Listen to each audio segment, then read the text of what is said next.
Hello everybody!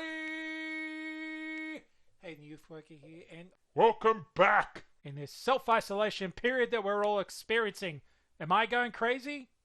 No. Oh, hi there, you cool cats and kittens. This is Carol Baskins from Big Cat Rescue. Today's video, we're going to be doing a cartoon workshop. I'm not going to make you an expert overnight, but I will give you the skills and knowledge that'll get you on your way. So, sit down, relax, and enjoy the video. You calm there, Barnaby? I'm sunbaking! Alright, let's get to it.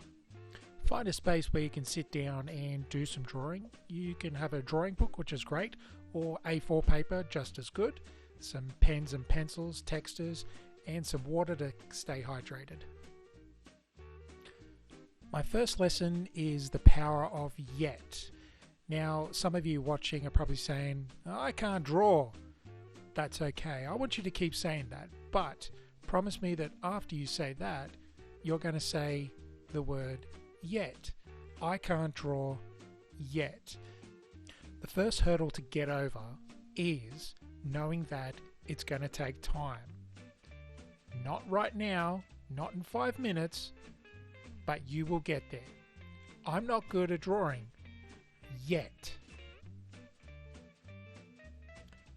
Drawing is a skill that develops over time, so just keep at it. Keep looking at your drawing book and see the progress that you're going to make. Artwork develops over time, just like this character. The second lesson is practice, practice, practice.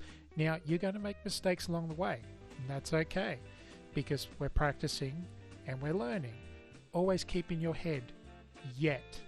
You are still on your way, you're still on your journey. Find characters that you like, that bring you joy, and try and have a go at drawing them. Now, break down the characters into shapes. See, this character here, well, he's more of just a rectangle with a couple of circles. This character ain't too scary. Look, just another circle there, straight line there, line there, 2 rectangles there, and see how it starts to give shape. It's really just a whole bunch of different shapes all together. Find some simple characters that you can draw, such as the ones I've shown here. You don't want to go too complicated yet. So our first real class is getting over the fear that you think that you're actually not going to be good at this. Just remember the power of yet. I'm not a good drawer yet. It gives you a sense of you can overcome this. The second is practice, practice, practice. No one will get this the first go. If you can, take a picture of what you're drawing and send it to us on our Facebook page. We would love to see all the progress that you're making. Look out for more cartoon workshops on this page and for the workshops that we run at Singleton Youth Services.